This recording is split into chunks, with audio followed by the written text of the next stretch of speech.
Doctor Rahul सरांची मी अगदी थोडक्यात ओळख करून देते, त्याच्यानंतर ते त्यांचं प्रेझेंटेशन करतील. डॉक्टर राहुल बहुलीकर यांनी वनस्पतीशास्त्रामध्ये मास्टर्स केलं. त्यानंतर पुण्याच्या NCL या संस्थेमध्ये PhD पूर्व संशोधन केलं. त्यामध्ये त्यांनी पश्चिम घाट आणि उत्तर पूर्व भागामध्ये सापडणाऱ्या वनस्पतींची अनुवांशिक विविधता अभ्यासली. पुढे जर्मनीमधील कॉन्स्टन्स विद्यालयातून डायटम या विषयामध्ये PhDची पदवी त्यांनी प्राप्त केली.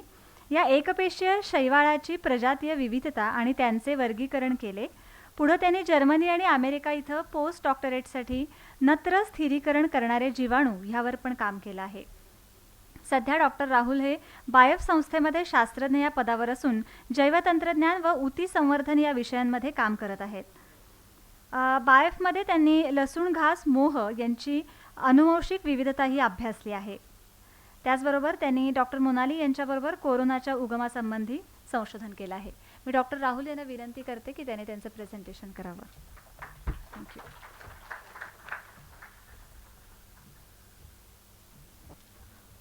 नमस्कार. मी जास्त वेळ घेणार नाही. सर्वात पहिल्यांदा मी इथले अध्यक्ष जे होते आहेत त्यास ते नंतर पाखणीकर सर, सोहनी सर आणि तुम्हा सर्वांचं इथं आलात त्याबद्दल अभिवादन करतो. आणि माझ्या एक 5-10 मिनटात मी तुम्हाला काही गोष्टी सांगतो, त्या तुम्हाला पुस्तक वाचताना उपयोगी पडेल असं मला वाटतं.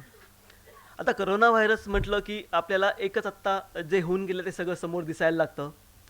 पण करोना व्हायरस नॉर्मल कुठलीही सर्दी झाली की तो एक करोना व्हायरसचाच प्रकार आहे असं समजलं जातं.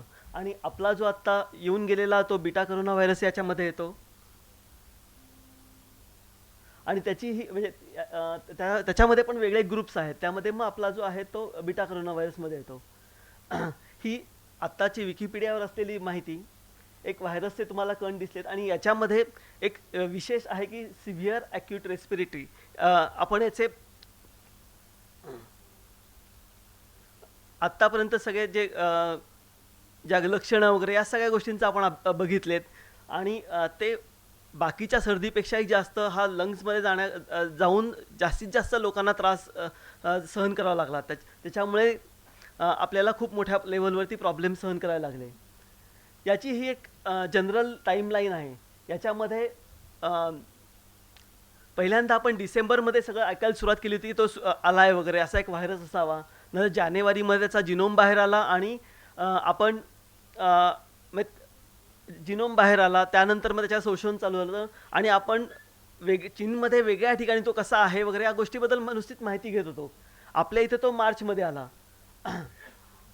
अशा प्रकारे त्याचा प्रोग्रेस चालूच होता. ती एक जनरल टाईमलाईन मी दिलेली आहे. आणि त्याच वेळी जानेवारीच्या जेव्हा आला त्यावेळी जानेवारी फेब्रुवारीमध्ये वुहान ही जी हे जे शहर आहे ते कसं बंद झालं त्या गोष्टीच्या माहिती आपल्याकडे किंवा बातम्या येत होत्या. पण आपण आपलं जोपर्यंत आपल्याकडे आलेलं नाही तोपर्यंत आपण त्याच्याकडे एवढं काही सिरियसली बघितलेलं नव्हतं. आणि तो आपल्याकडे आल्यानंतर मग आपला लॉकडाऊन चालू झाला आणि त्या सुमारास तो आपल्या इथे आला होता. आणि त्याच वेळी जरी तो वुहानमध्ये होता तरी पण तिकडे जी 20 जानेवारीला असलेली चायनीज न्यू इयर पार्टी ती खूप मोठ्या प्रमाणात झाली. आणि तो एक कदाचित हा व्हायरस मोठ्या प्रमाणात स्प्रेड होण्याचं एक कारण असू शकतं. याचे सिम्पटम्स आपल्याला माहिती आहेत नक्की काय आहेत. आणि याच्यामध्ये असं पण सांगितलं गेलं की एक 60 वर्ष किंवा 50 वर्षानंतरच्या लोकांकरता तो जास्तीत जास्त घातक आहे. आणि तसं आपल्याला दिसत पण होतं. हे मोनानी ऑलरेडी दाखवलं की सर्वात पहिल्यांदा याचा जो रेकॉर्ड आला म्हणजे आल्यानंतर लगेच महिन्याभरामध्ये नेचर नावाच्या आर्टिकलमध्ये, नेचर नावाच्या जर्नलमध्ये हा लेख पब्लिश झाला होता जो सांगत होता आपल्याकडे नवीन करोना व्हायरस आलेला आहे. याच्या अगोदर पण अशा बऱ्याच गोष्टी झालेल्या होत्या. तर पहिल्यांदा मर्स नावाचा आला. तो उंटातनं आला होता. म्हणजे बॅटमधून उंटामध्ये गेला, उंटामधून ह्युमन इन्फेक्शन झालं. तसंच SARS-1 जो होता तो सिवेटमध्ये गेला आणि नंतर मग माणसांमध्ये आला. आता हे जे सगळे जे विषाणू तिथून आले होते त्याच्यामध्ये कुठेतरी तुम्हाला एक कनेक्टिंग लिंक दिसते. बॅट, नंतर एखादा प्राणी आणि नंतर माणूस. पण आत्ताचा जो आला होता म्हणजे याच्यामध्ये प्रत्येक वेळी त्यांना ते लक्षणं जी आहेत ती त्या प्राण्यांमध्ये दिसली. आणि ते सापडलं पण आत्ताचं जे झाला होता त्याच्यामध्ये कुठल्याही प्रकारे असं एक मधला जो प्राणी दाखवायचा प्रयत्न केला त्यांनी, त्याच्यामध्ये पहिला प्राणी दाखवला होता तो पँगोलिन. आपल्याला हा सांगण्यात आलं की त्या ह्याच्यामध्ये वुहान सिटीमध्ये 3 लॅब्स आहेत त्या वेगळ्या विषाणूंवर काम करतात. तरी पण आपल्याला सांगण्यात आलं की तो कदाचित त्याच एक विशिष्ट सी फूड मार्केट दाखवलं गेलं होतं त्याच्यातून आलेला असावा. पण नॉर्मली असं होतं की एक विचार करा, तुम्ही कुठेही एखाद्या ट्रेननी किंवा कुठे चाललेला आहात आणि कुठल्या तरी केमिकलचा वगैरे वास आला किंवा मग आता पिंपरीला जाताना पेनिसिलिनचा वास यायचा, तर आपण असं म्हणत नाही ते मार्केटमधून वास आला, तर त्या आपलं लक्ष त्या ह्याच्याकडेच जातं की ओके त्या कारखान्यातून आलेला आहे. असं इथे त्यांनी जाणू दिलं नाही. त्यांनी सांगितलं आपल्याला की तो सी फूड मार्केटमधून आलेला आहे. नंतर तो एक त्यांनी सांगितलं की पँगोलिन हा त्याचा एक असू शकेल, म्हणजे बॅटमधून पँगोलिनमधून माणसाकडे, पण तसे पुरावे त्यांना काही सापडले नाहीत. या पेपरबद्दल मोनांनी सांगितलंच ऑलरेडी की याच्यामधून तुम्हाला सांगण्यात आलं की बाकी कुठल्याही गोष्टीवर विश्वास ठेवायचा नाही. तो असाच म्हणजे बॅट एखादा प्राणी आणि नंतर ह्युमनकडे आलेला आहे, आणि दुसरं काही याच्या व्यतिरिक्त असेल तर ती एक कॉन्स्पिरसी थेअरी आहे म्हणून. आणि ती नंतर हळूहळू त्याच्यामुळेच आमचं हे झालं की असं का सांगतायत ते, की इतक्या स्पष्टपणे कसं सांगू शकतात इतक्या लवकर आणि कुठलाही पुरावा नसताना. ते आमच्या डोक्यामध्ये खूप होतं. हीच ती वुहान लॅब ज्यामुळे जी त्या वुहान सिटीमध्ये आहे आणि तो एक म्हणजे त्यातून ते बाहेर आला असं सांगितलं जातं. झेंग्लिसीबद्दलच आपण ऐकलं. नंतर मोना जो म्हणत होती की तो हा सायंटिफिक अमेरिकनमधला लेख, की तिला पहिल्यांदा वाटलं जेव्हा तिला कळालं की हा विषाणू म्हणजे बाहेर आलेला आणि काहीतरी आहे तिकडे गडबड होती, ते डिसेंबरच्या सुमारास, आणि तिला लगेच बोलावून घेण्यात आलं. तर त्यावेळी तिच्या डोक्यात एकच प्रश्न होता की मला लॅबमधून तर नसेल. आणि जेव्हा अशा लॅबमधून जिथे विषाणूंवर काम चालू आहे आणि तिथल्या मेन सायंटिस्टला शंका येते की माझ्या लॅबमधून तर नसेल, याचा अर्थ खूपच वेगळा होऊ शकतो. आता त्यांनी किती वेळा सांगितलं आपल्याला की हा विषाणू एखाद्या बॅटमधून प्राण्यामधून बाहेर आलेला आहे. तर त्यामध्ये एक छोटासा घटक असा होता जो लोकांना त्रास देत होता. तो म्हणजे हे 2 म्हणजे DNA हे सिक्वेन्सेस आहेत आणि त्याच्यामधला जो छोटासा पार्ट आहे त्याला फ्युरिन क्लिवेज साईट म्हटलं जातं. तो हाच एक मोठा घटक होता की जो सांगत होता की काहीतरी वेगळं आहे याच्यामध्ये. ते का ते आपण बघू. आता इथे खालच्या बाजूला काही इतर यांचे सिक्वेन्सेस दिलेत. त्यामध्ये फक्त आपला जो व्हायरस आहे त्याचमध्ये ते DNA कोड्स आहेत. बाकी कुठल्याही व्हायरसमध्ये सापडलेले नव्हते याच्या अगोदर. आणि मग शंका येते की हा म्हणजे जर का त्याच्यामध्येच असेल तर हा मॅनिप्युलेटर आहे की नाही. आणि मग असं आपण बघायला लागतो की ओके याच्यामध्ये बाकी ज्यांच्यामध्ये याच्यामध्येच का आहे. तर मॅनिप्युलेशन जरी आपण म्हणत असो तर तो जर ते मॅनिप्युलेट करण्यासाठी आपल्याकरता लॅबमध्ये बऱ्याच फॅसिलिटीजची आवश्यकता असते, आणि त्या फॅसिलिटीज किंवा मग ती जी टेक्नॉलॉजी आहे ती त्यांच्याकडे आहे का. तर त्याच्या अगोदर एक छोटंसं म्हणजे ओके व्हायरसबद्दल सांगतो. व्हायरस हा जिवंत आहे की नाही आहे हे जोपर्यंत तो इन्फेक्ट करत नाही तोपर्यंत कळत नाही. आणि त्याच्यामध्ये एक साध्या गोष्टी आहेत. सर्वात पहिल्यांदा तुम्हाला ते जे आतल्या बाजूला आहे त्याचा तो DNA किंवा RNA असतो तिकडे, त्याला एक एन्व्हलप असतं, त्यामध्ये तो असतो, आणि बाहेर स्पाइक प्रोटीन असतात. आणि हे स्पाइक प्रोटीन म्हणजे जवळपास कुलूप आणि किल्ली ते खूप स्पेसिफिक असतात. आता बॅक्टेरिया याच्याकरता पण खूप वेगळ्या प्रकारचे व्हायरसेस आहेत. ते माणसांना हे होत नाही कारण ते त्या व्हायरस जे आहेत ते बॅक्टेरियावरती असलेल्या प्रोटीन्सला ओळखून त्यांना ते अटॅक करतात.